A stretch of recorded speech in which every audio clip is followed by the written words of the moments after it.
Les conversations du week-end. Aujourd'hui, la conversation littéraire, animée par Jean-Claude Perrier.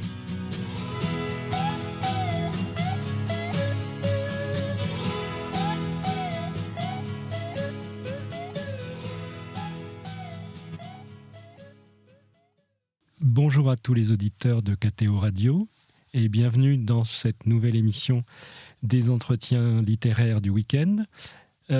Aujourd'hui, je ne sais pas si le studio va être assez grand parce qu'on a tout un cortège d'invités qui est avec nous. Nous avons un cortège de femmes et ce cortège de femmes est mené par Dominique Bonnat. Bonjour Dominique Bonnat. Bonjour. De l'Académie française, dont on publie un gros livre chez Bouquin. C'est un peu le principe de la collection Bouquin, de faire des gros livres qui s'appellent Destin de femmes, où sont rassemblés 5 de vos livres qui s'étalent sur une période de 1989 à 2017, si je ne dis pas de bêtises. Donc, merci Dominique d'être venu nous parler de ce beau projet, de ce beau livre. D'abord, comment est née cette idée ? C'est vous ou c'est l'éditeur ? C'est l'éditeur qui est venu vers moi. Voilà, c'est chez Bouquin. Chez Bouquin, l'éditeur s'appelle Jean-Luc Barré. Et il m'a proposé justement de publier dans un seul recueil 5 de mes biographies. J'ai écrit pas uniquement sur les femmes, j'ai écrit sur des hommes. C'est vrai, on en parlera. J'ai écrit sur Romain Gary, sur Stéphane Zweig et même sur André Mauroy ou Paul Valéry. Mais en effet, là, c'est un livre qui est sous le signe du féminin. Commençant avec les sœurs Hérédia et s'achevant avec Colette. Donc c'est sur un assez court parcours de temps, fin 19e, début 20e siècle, mais ce sont 5 très fortes personnalités d'artistes, puisqu'au fond, je n'écris que sur les artistes, qu'ils soient écrivains, peintres, sculpteurs, voilà. C'est mon propos depuis que j'écris des biographies. À une exception près. Jacqueline de Ribes, c'est pas vraiment une artiste. Si, c'est quand même. Si. Alors, Jacqueline de Ribes, un livre que j'ai écrit il n'y a pas si longtemps, et qui n'est pas dans sur une femme du monde, du grand monde. Elle peut être considérée soit comme une fée du monde moderne, avec tous les privilèges qui ont été les siens au cours de sa vie, mais aussi comme une artiste. C'est une sorte de pionnière de ce qu'on appelle aujourd'hui le body art, comme on ne dit pas à l'Académie française. Surtout pas. Surtout pas de mot anglais à l'Académie. Mais oui, elle a sculpté sa propre image, sa propre histoire. Et j'ai aimé dans ce personnage, puisqu'elle est un personnage, elle est toujours ici, elle est toujours de ce monde, une femme vraiment lumineuse. Donc j'ai vraiment aimé écrire cette vie un petit peu sur la marge, mais tout de même, l'art est présent. Et c'était la première fois que vous écriviez sur un personnage vivant. Oui. Et ce n'est pas particulièrement facile. On y reviendra sûrement. Mais en même temps, c'est passionnant. C'est une femme qui avait beaucoup d'archives chez elle. Donc, c'était un trésor pour la biographe que je suis de plonger dans ces documents des années 30, 40, 50. Alors, il y en a une autre qui n'est pas dedans. C'est Gali. Gali. Dala, oui, c'est joli. Dali, Gala, Galé. Oui, mais c'est bien d'avoir fait cette faute. Parce que Dali, le peintre Salvador Dali, associait très souvent sa femme à sa signature. Et beaucoup de tableaux de Dali sont signés Gala Dali. Gala Dali. Comme si c'était un seul nom. Il y a une fusion entre... Oui, il n'y a pas Gala, il n'y a pas non plus Camille Claudel, c'est vrai, qui sont des biographies que j'ai écrites, mais il fallait choisir 5, parce qu'autrement, le volume aurait été trop important. Oui, ça ne rentrait pas, il est déjà volumineux. Et, donc Camille Claudel aurait pu entrer dans cette rubrique, mais en même temps, c'est une biographie double que j'ai écrite. C'était autant Paul que Camille. Ça s'appelle Camille et Paul. Et je traite des relations du frère et de la sœur, le poète et la sculptrice. Ici, vraiment, c'est complètement des femmes vraiment qui, je dirais, qui sont considérées pour elles-mêmes. Alors, on va balayer ce large champ. Est-ce que vous avez relu ces livres pour l'occasion ou pas ? Non, je les ai survolés.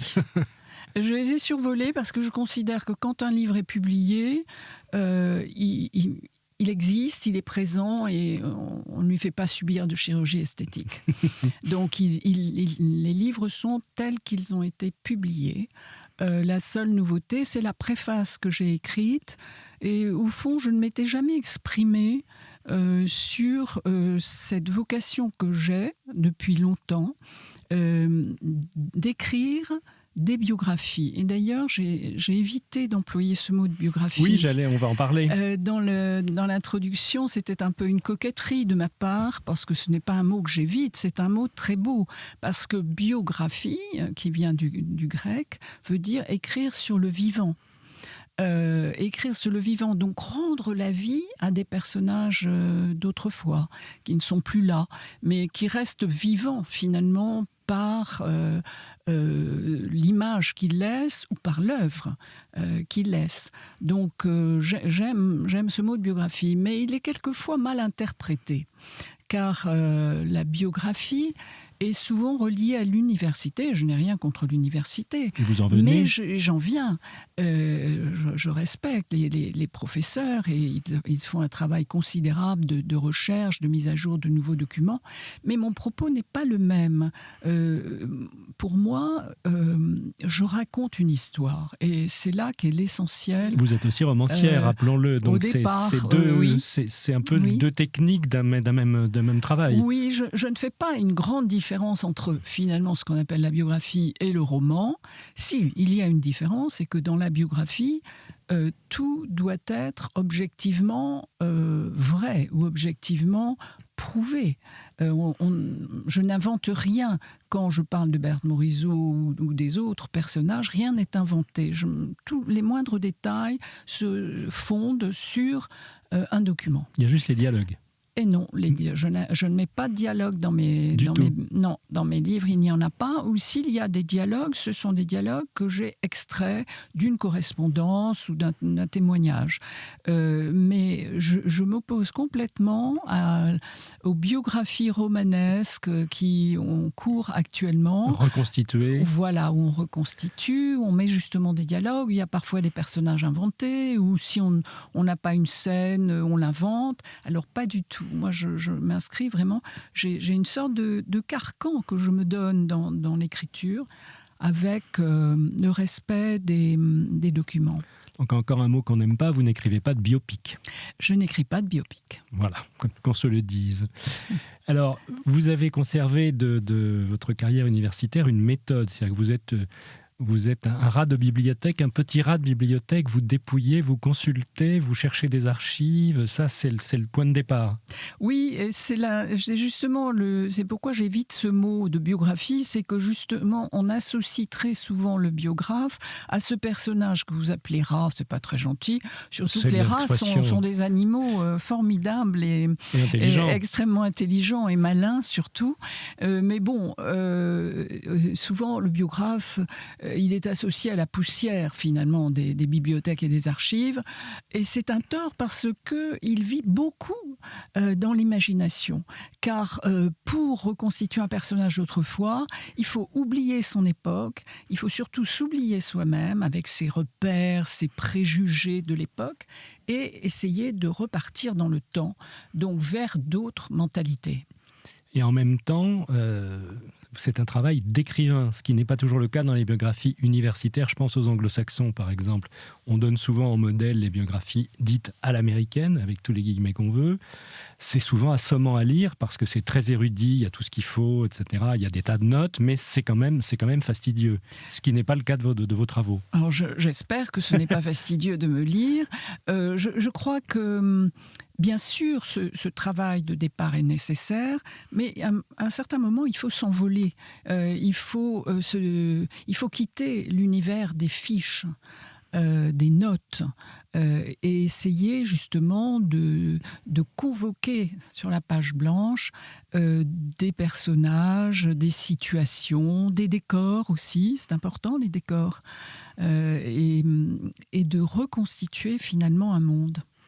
Oui, car vos personnages sont rarement tout seuls, ou jamais. Ils sont dans un contexte ou familial, ou amical, ou professionnel, ou que sais-je, mais c'est un peu tout ça est contextualisé, comme on dirait. Oui, peut-être... Est-ce que je pratique l'art de la mosaïque ? J'aime bien la mosaïque, c'est-à-dire un sujet central, mais tout autour, beaucoup de choses.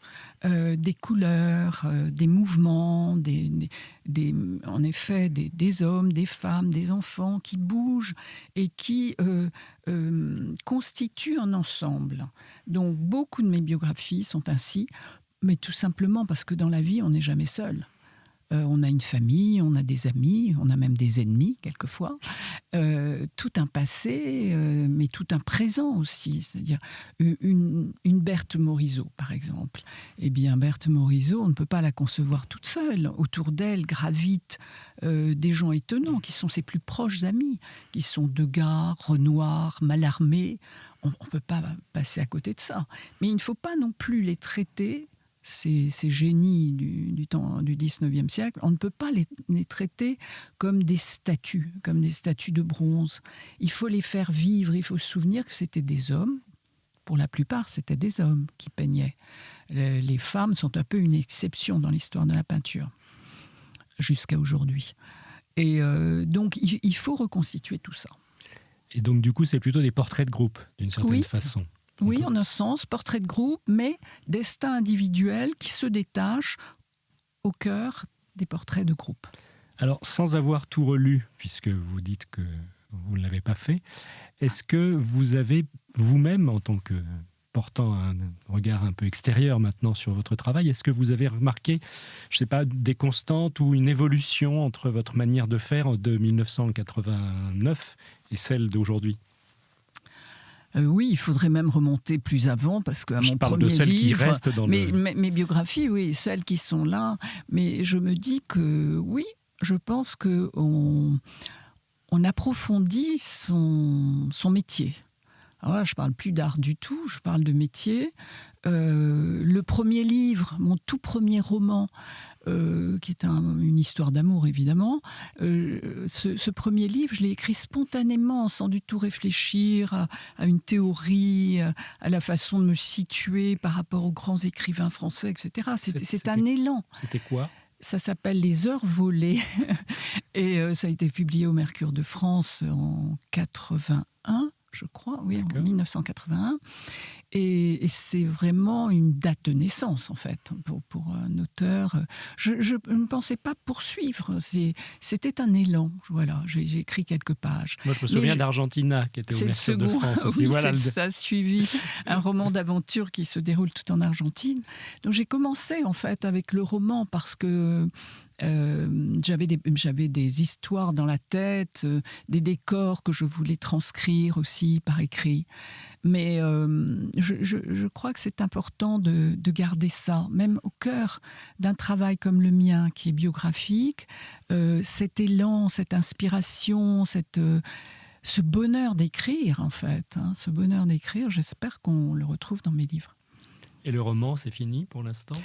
Alors, curieusement, je crois que oui, pour un assez long moment. Je ne sais pas si c'est moi qui ai quitté le roman ou si c'est le roman qui m'a quitté. Je crois que c'est aussi le fait de raconter des vraies vies.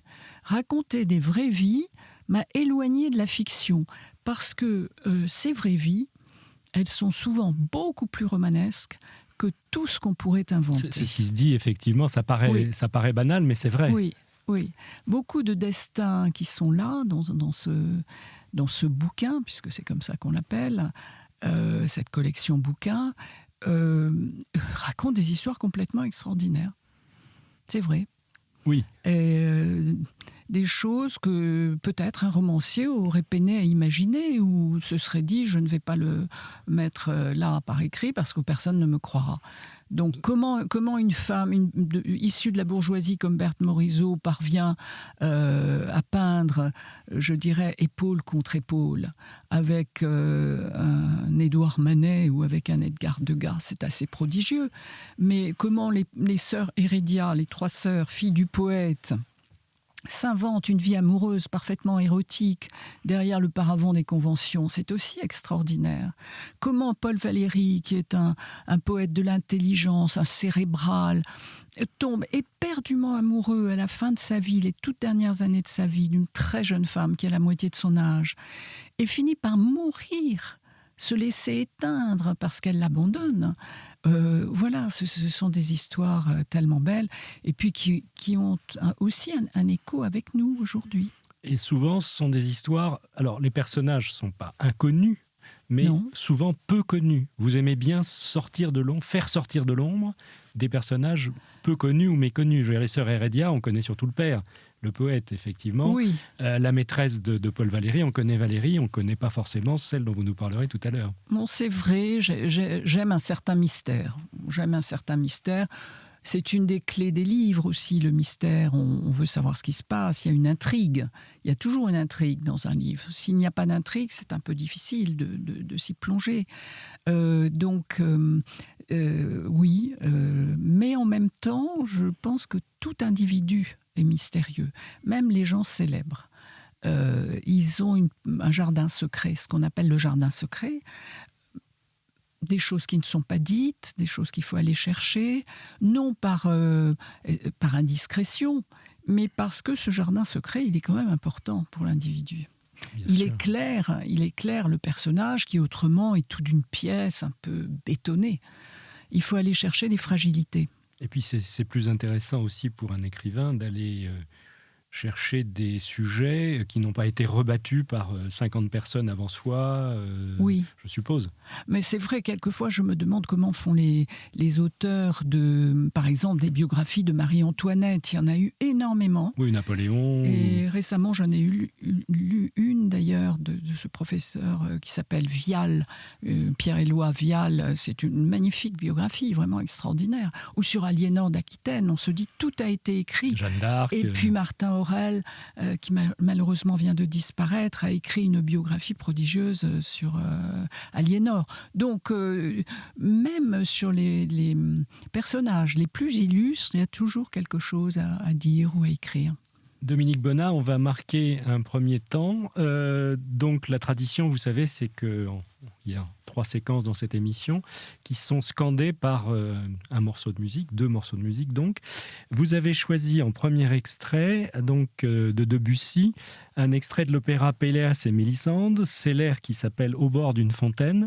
Donc si vous voulez bien, on va l'écouter et ensuite vous nous expliquerez votre choix. C'est au bord d'une fontaine aussi qu'il vous a trouvé. Oui. Que vous a-t-il dit? Rien, je ne me rappelle plus. Était-il tout près de vous? Oui, il voulait m'embrasser. Et vous ne vouliez pas? Non. Pourquoi ne vouliez-vous pas? J'ai vu passer quelque chose au fond de l'eau. Prenez garde. Vous allez tomber. Avec quoi jouez-vous? Avec l'anneau qu'il m'a donné.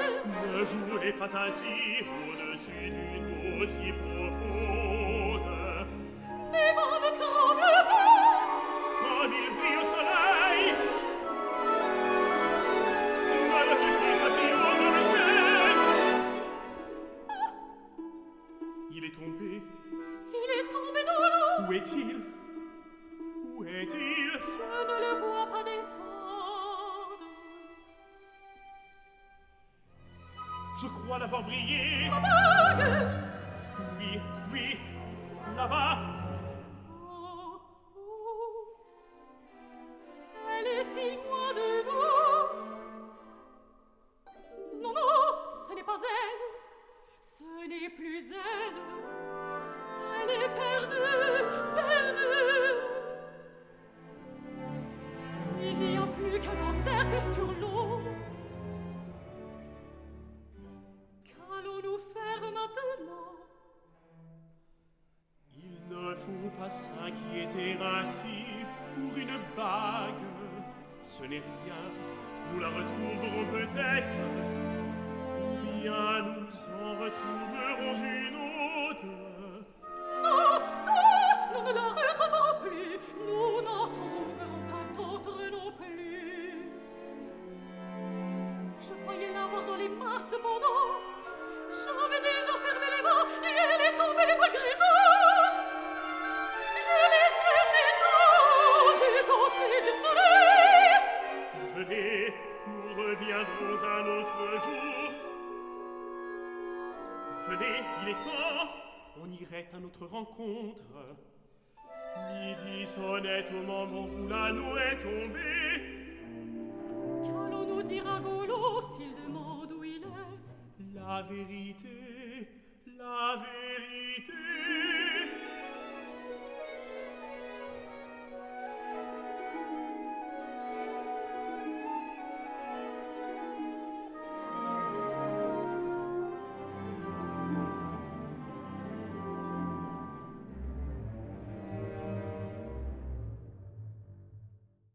Retour avec vous, Dominique Bonnat, pour Destin de femme, ce bel ouvrage qui vient de paraître chez Bouquin, la collection, et qui regroupe 5 de vos livres consacrés majoritairement à des personnages féminins de l'univers artistique fin 19e, début 20e. Vous avez choisi, on vient de l'entendre, un extrait de Péléas et Mélisande de Debussy, donc déjà de la musique française.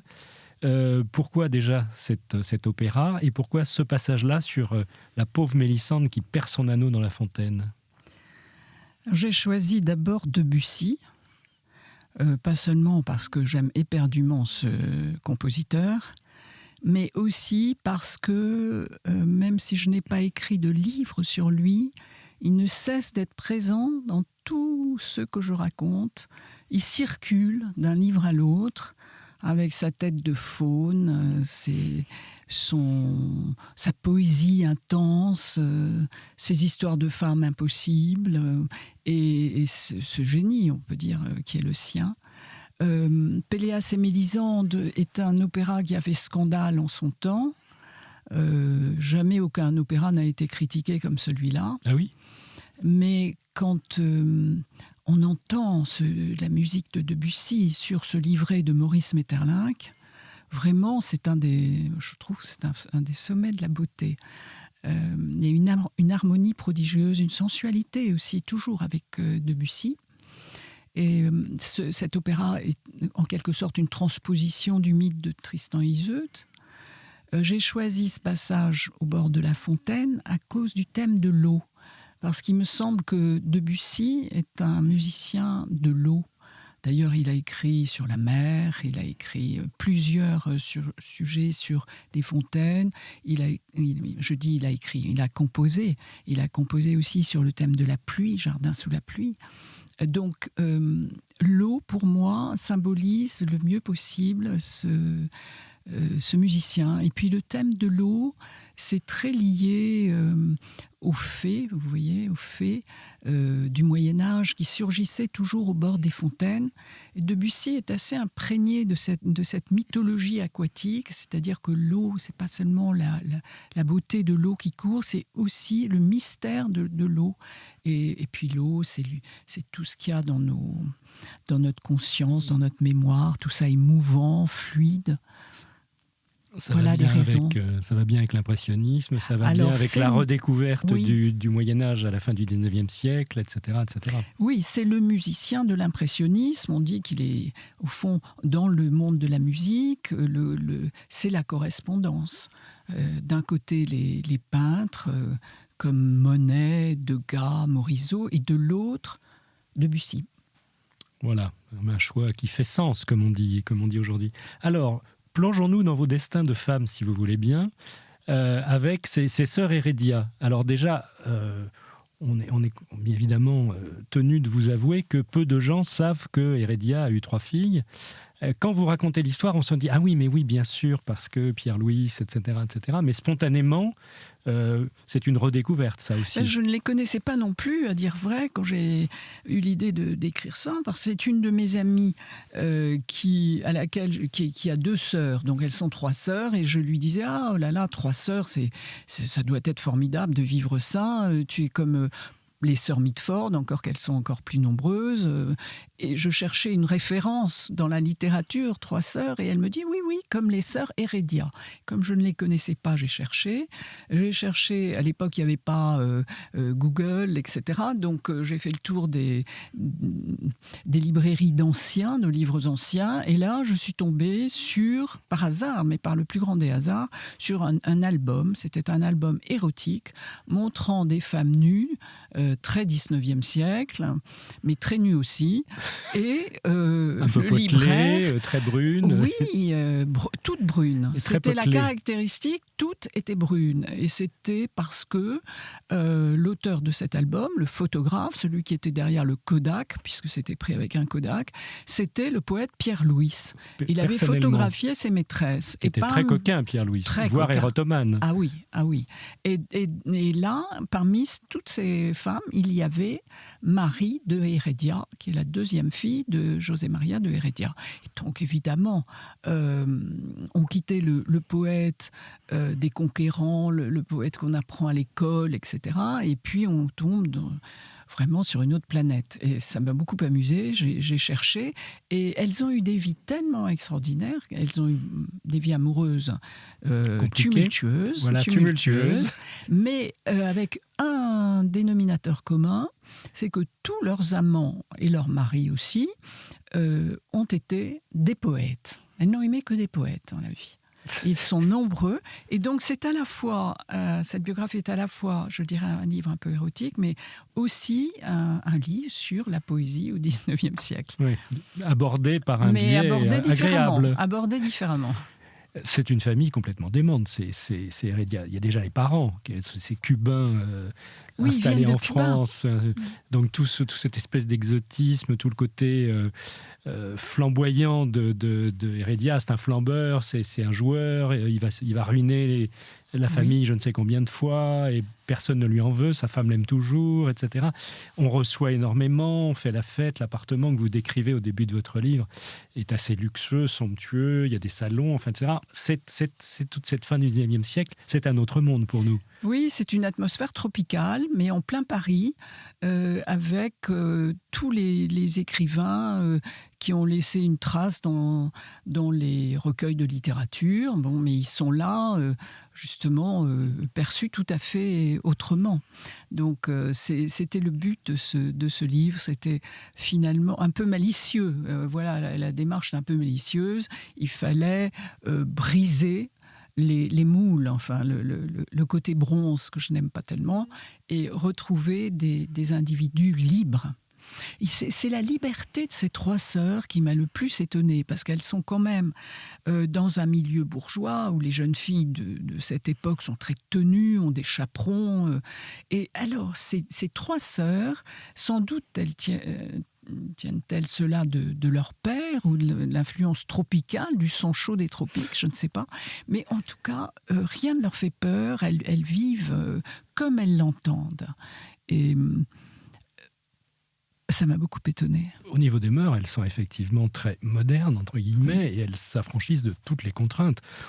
On couche avec de multiples amants.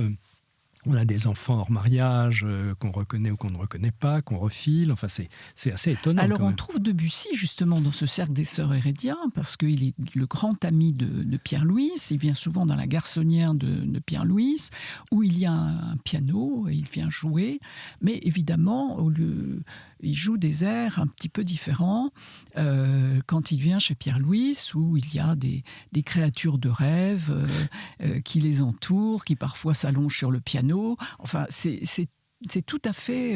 la poésie demeure, mais c'est une poésie empreinte de sensualité, voilà. Et décadente, vous diriez ? Ah non, je n'emploierais pas le mot décadent, peut-être, si on a un regard moralisateur, peut-être, sur ça, mais il y a une telle liberté, il y a une certaine fraîcheur qui ne va pas avec cette idée de décadence. Non, je pensais à Pierre-Louis surtout, parce que alors, c'est vrai que... Pierre-Louis, c'est différent. Pierre-Louis... Je ne sais pas, je n'ai jamais associé à cette idée de décadence. Il y a l'empreinte du malheur, en tout cas, qu'il n'y a pas chez les sœurs Heredia. Le cercle Heredia est un cercle, je dirais, de jouisseurs. C'est un cercle où on veut s'amuser, on cherche le bonheur, le plaisir le plus souvent. Mais Pierre-Louis, c'est différent. Pierre-Louis, il y a une dimension vraiment... presque de damnation avec Pierre-Louis, en tout cas dans sa destinée. C'était le jeune homme merveilleux, promis à tous les succès et à tous les bonheurs, et progressivement, il va entrer d'abord dans une sorte de crépuscule, puis dans la nuit, une nuit volontaire. Il arrête même d'écrire sa poésie, qui était toute son aspiration, tout ce à quoi il voulait aboutir, et il renonce à tout cela pour des ouvrages d'érudition. Il devient progressivement aveugle. Quand je dis qu'il entre dans la nuit, c'est au sens presque physique. Et puis, il est obsédé par les questions du mal. Enfin, non, il y a beaucoup de souffrance autour de ce personnage de Pierre-Louis, souvent considéré et décrit de manière un peu superficielle comme un poète érotique. Il est beaucoup plus que cela. Il va d'ailleurs jusqu'à la pornographie dans certaines de ses œuvres, et on sent bien quelque chose qui est de l'ordre de la malédiction autour de lui. C'était, dit-on, le plus brillant de cette génération, puisque ses amis d'enfance, c'est Gide, c'est Paul Valéry, etc. C'est celui qui avait tous les dons. Vous parliez notamment des langues anciennes. C'était un helléniste hors pair, c'était un érudit, un bibliophile, etc. Il avait tout. Et effectivement, il s'est autodétruit, on dirait aujourd'hui. Oui, il y a un document qui est extraordinaire. C'est le manuscrit de La Jeune Parc. La Jeune Parc est une œuvre de Paul Valéry. Et Valéry est jeune quand il écrit La Jeune Parc. Et il soumet son manuscrit à ses deux meilleurs amis, qui sont André Gide et Pierre-Louis. Et Pierre-Louis corrige La Jeune Parc. Et donc, on a les suggestions de correction de Pierre-Louise, et on voit très bien le sens poétique de Louis. Ça, c'est vraiment un document très précieux. Il y a une correspondance croisée des trois, d'ailleurs. Oui. Qui est tout à fait passionnante. Et oui, parce que c'est une époque où on s'écrit. Plusieurs fois par jour. Ni téléphone, ni quoi que ce soit. Donc on s'écrit beaucoup, et c'est précieux, évidemment, pour les biographes. Ce qui est intéressant, ce que vous montrez aussi, c'est ce passage générationnel, parce qu'Heredia, c'est un homme vraiment du 19e siècle, et ces jeunes gens sont la première génération d'écrivains, donc fin 19e, début 20e, qui vont commencer à faire leur œuvre au début du siècle nouveau. Oui, on voit même celui qu'on appelle le petit Marcel, et qu'on place en bout de table parce que personne ne le considère, et qui est Marcel Proust. C'est un grand ami de Marie de Heredia, et il a eu l'idée de leur faire créer ce qu'il appelle la Canacadémie, Marcel Proust, l'Académie des Canaques. Pour se moquer de l'Académie française, José Maria de Heredia était académicien, et beaucoup d'autres amis de leur père étaient également académiciens, dont le comte de Lille. Et pour se moquer de cette atmosphère un peu guindée, Proust avait eu l'idée de cette Canacadémie, et Marie de Heredia était la reine des Canaques. Marcel avait beaucoup d'humour, comme chacun sait, contrairement à ce qu'on lit un peu trop souvent, et réhabilitons l'humour de Proust. Il était peut-être jaloux aussi, puisqu'il n'a pas été de l'Académie, lui, donc il fallait peut-être qu'il se venge à sa façon. Oui. Donc en tout cas, ces trois sœurs, on les salue, avant de passer alors au suivant, si j'ose dire, ou à la suivante. Donc il y avait Marie, dont vous nous avez parlé. Quelles étaient les deux autres ? Alors Louise, la plus jeune, et l'aînée s'appelait Hélène. Voilà, Hélène Marie-Louise. Hélène Marie-Louise. Joli prénom, etc. Celle qui a été la femme d'Henri de Régnier, c'est laquelle ? C'est Marie. C'est Marie. Marie a été, je dirais que des trois sœurs, c'est la plus pittoresque, c'est la plus douée aussi certainement sur le plan poétique, musical et peut-être même amoureux. C'est celle en tout cas qui cumule les amants et qui écrit, parce qu'elle est romancière. Alors pour écrire des romans, elle a inventé un nom d'homme, parce qu'évidemment, quand on est une femme à cette époque-là, on n'est pas très crédible. Donc elle écrit ses livres sous le nom de Gérard Douville. Elle a écrit plusieurs livres, elle a écrit aussi beaucoup d'articles dans le Figaro. Donc elle avait au fond une double vie.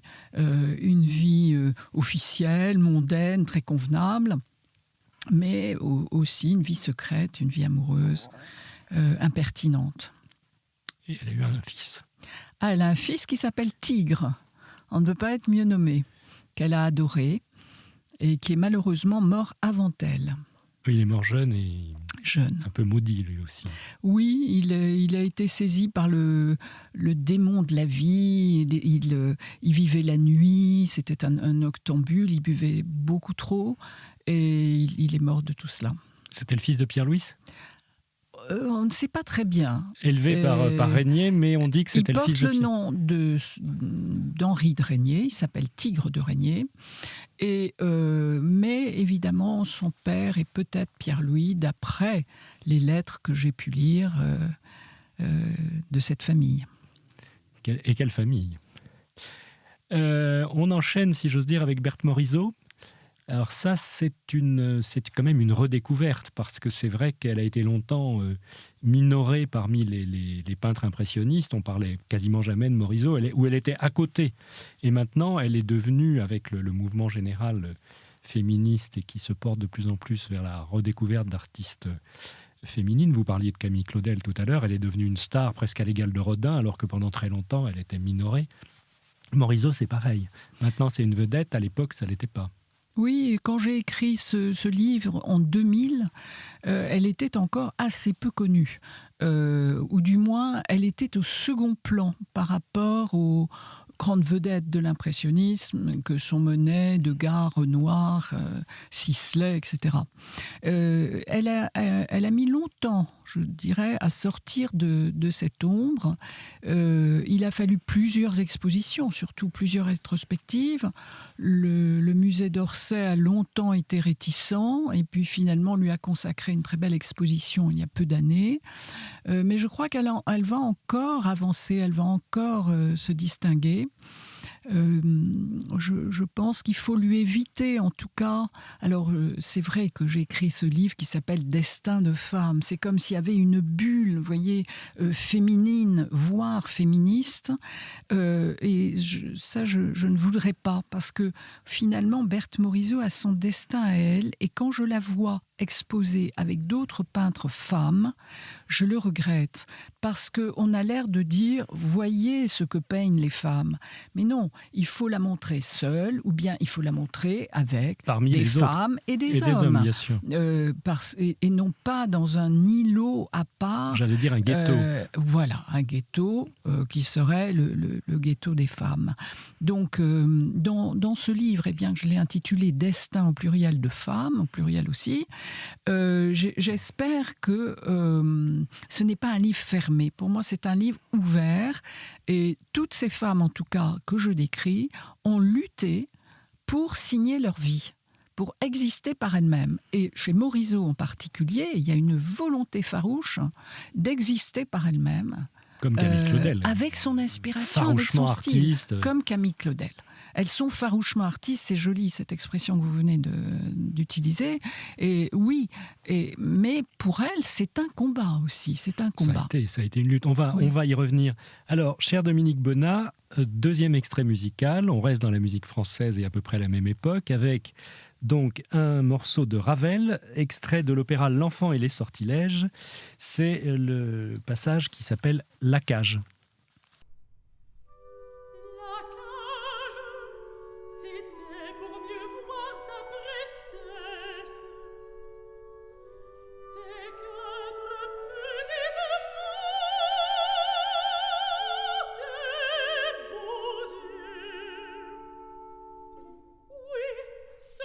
Pour mes beaux yeux.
Elle a de beaux yeux, mais elle est seule, la pauvre. Retour avec Dominique Bonnat de l'Académie française pour son Destin de femme, paru chez Bouquin. Donc on vient d'écouter un extrait de L'Enfant et les sortilèges de Ravel. Pourquoi ? Parce que c'est Colette qui a écrit le livret. Voilà, Colette, qui est donc l'héroïne pas de seulement, Colette quand et les même. siennes, Oui. qui clôt votre volume. Donc Oui. ça fait sens, ça aussi. Oui, bien sûr, parce qu'elle a écrit le livret, mais aussi parce que c'est une histoire d'enfant. C'est assez rare à l'opéra. C'est l'histoire d'un petit garçon qui fait ses devoirs dans sa chambre, qui est exaspéré, qui en a assez. Et tout à coup, il est furieux, il déchire ses cahiers, il casse ses jouets, il déchire le papier peint des murs et il blesse un écureuil qui était dans une cage. Il n'y a que vraiment avec Ravel et Colette qu'on voit un écureuil dans une cage. Et tout l'opéra, en fait, c'est une fantaisie. C'est une fantaisie. Se déroule sur ce thème de l'enfance, avec tout d'un coup un dialogue, justement, avec les êtres de la nature, les plantes, les animaux. Et à la fin, bien sûr, une réconciliation de l'enfant avec l'écureuil. Il lui demande pardon. Donc, c'est plein d'enfance et de poésie inattendue. Voilà. De la part de Ravel, peut-être. Mais la musique est très très belle dans cet opéra, mais aussi de la part de Colette. Il y a un enfant qui chante. Parce qu'à l'opéra, c'est pas évident. Non, en général, c'est chanté, oui, parfois, je crois. Je ne sais une pas jeune trop. fille. Oui, non, je crois que ce sont des voix de femmes surtout. Oui. Des voix de femmes. Et pour Colette, c'est assez étonnant parce que Colette n'était pas particulièrement mélomane. En revanche, on sait la place qu'elle a accordée aux bêtes, bien sûr, aux bêtes et même aux enfants parfois, mais pas beaucoup dans son œuvre. Hein. Elle-même, petite fille, oui, mais d'autres enfants, il n'y a pas tant que ça. Et elle avait une relation qui n'était pas facile avec sa fille. Non, j'allais le dire, très compliquée, oui. On ne peut pas la décrire comme une femme maternelle. C'est assez intéressant. Moi, j'ai aimé qu'elle écrive ça, cet opéra, qui, à l'origine d'ailleurs, devait s'appeler « Ballet pour ma fille ». Donc, c'était conçu entièrement dans ce cadre de l'enfance. Mais Colette est vraiment inégalable quand il s'agit d'évoquer la poésie du monde. Colette et les siennes, avez-vous titré votre livre. Donc, les siennes, c'était qui, sa fille ? Non. Les siennes, c'était ses meilleures amies. D'accord. Il y a 3 femmes qui entourent Colette dans ce livre et qui sont 3 femmes vraiment originales, très douées. Il y a une journaliste, Annie de Penne.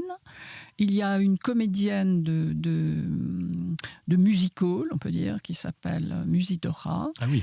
Et puis, il y a une 3e qui est comédienne de théâtre, alors Marguerite Moreno. Ah, la fameuse Marguerite Moreno.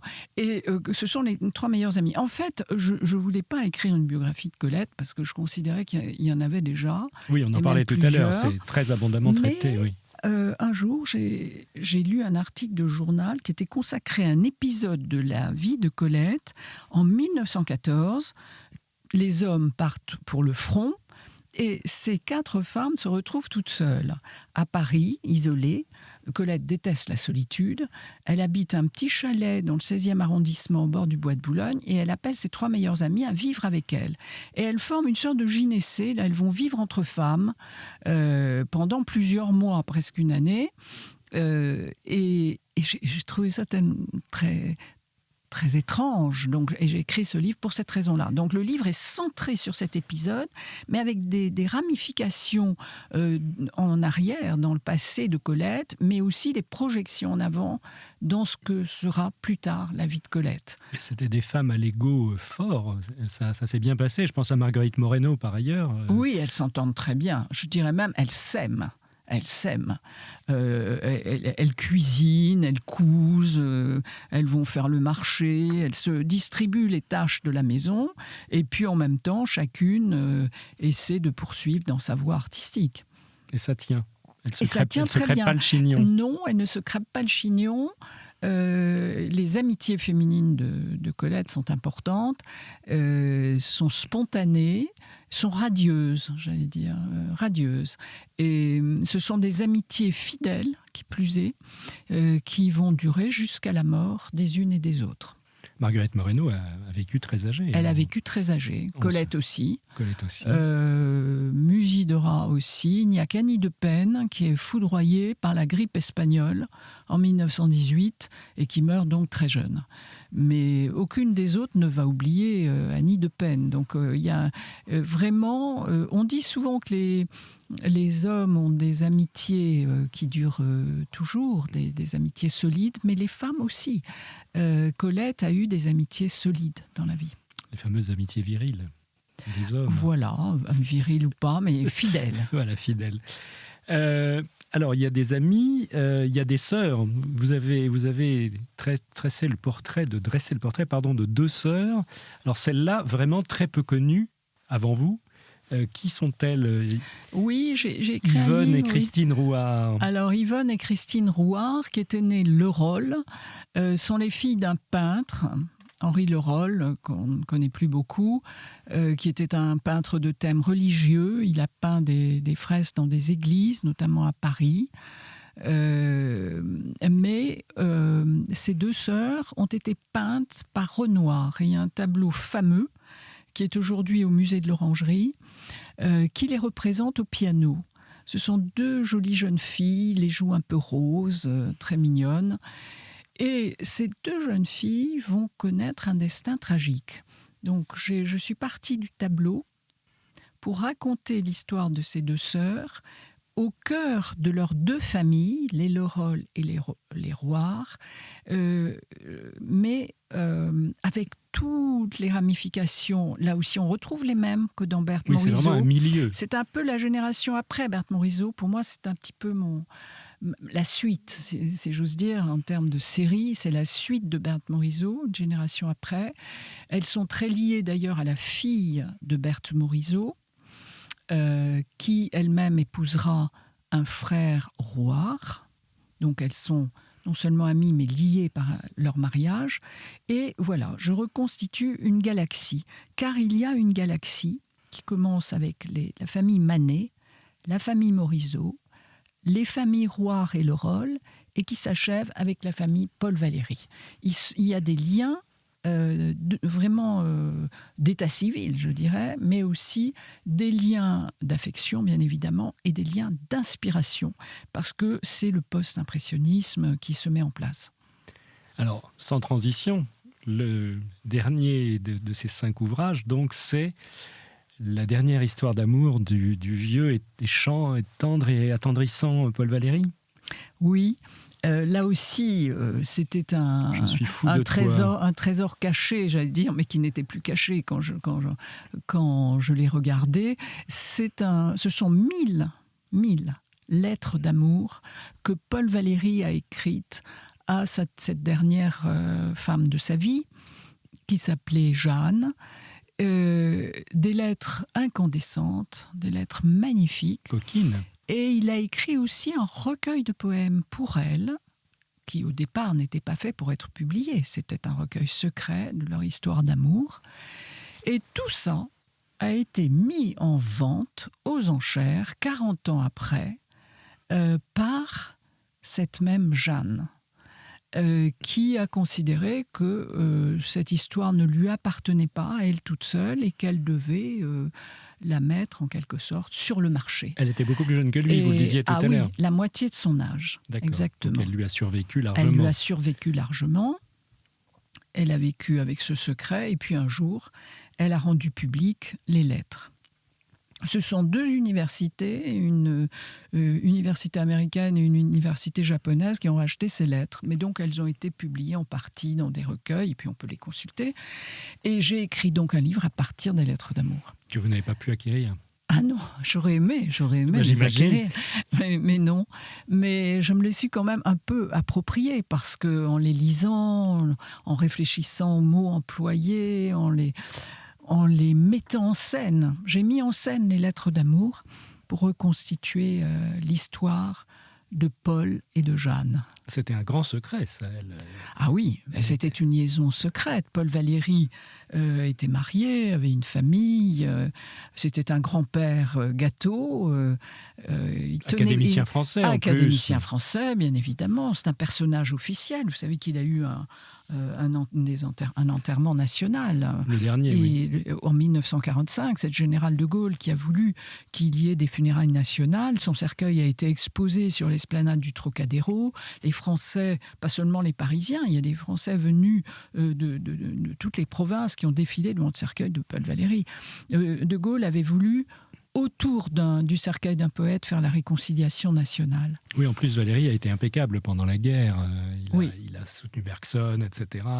Il était un peu âgé pour être résistant actif, mais il a clairement pris position en faveur de la liberté de la France et contre les Allemands. C'est beau que la France ait pu se rassembler autour du cercueil d'un poète.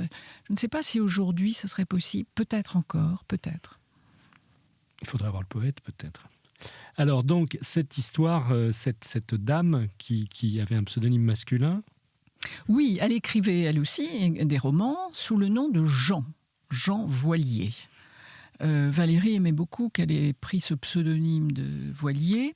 La mère, évidemment. Parce que la mère, évidemment. Et il a illustré l'un de ses livres. Il dessinait, il avait un très beau talent. On voit Jean Voilier et dessous, illustration de Paul Valéry.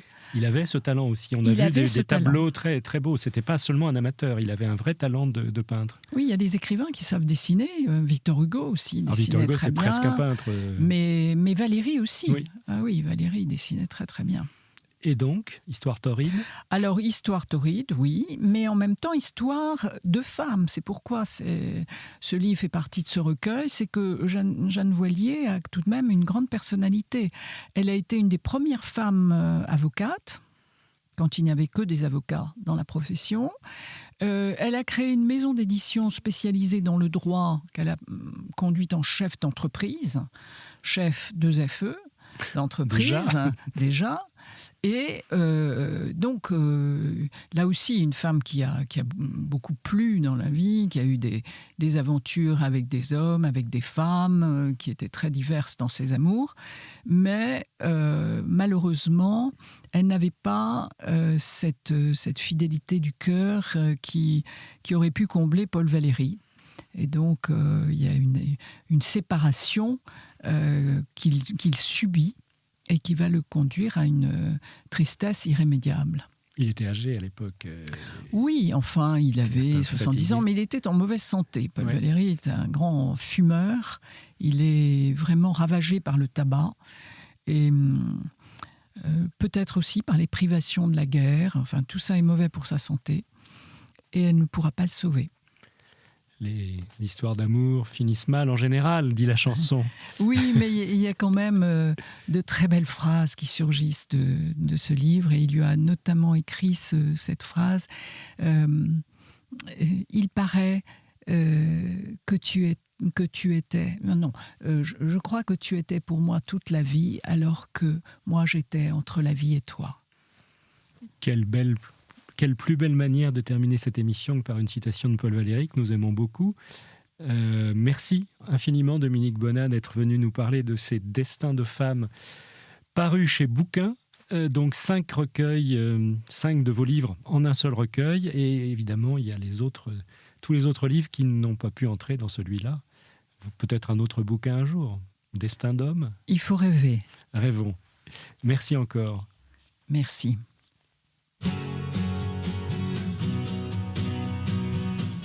Les conversations du week-end. Aujourd'hui, la conversation littéraire, animée par Jean-Claude Perrier.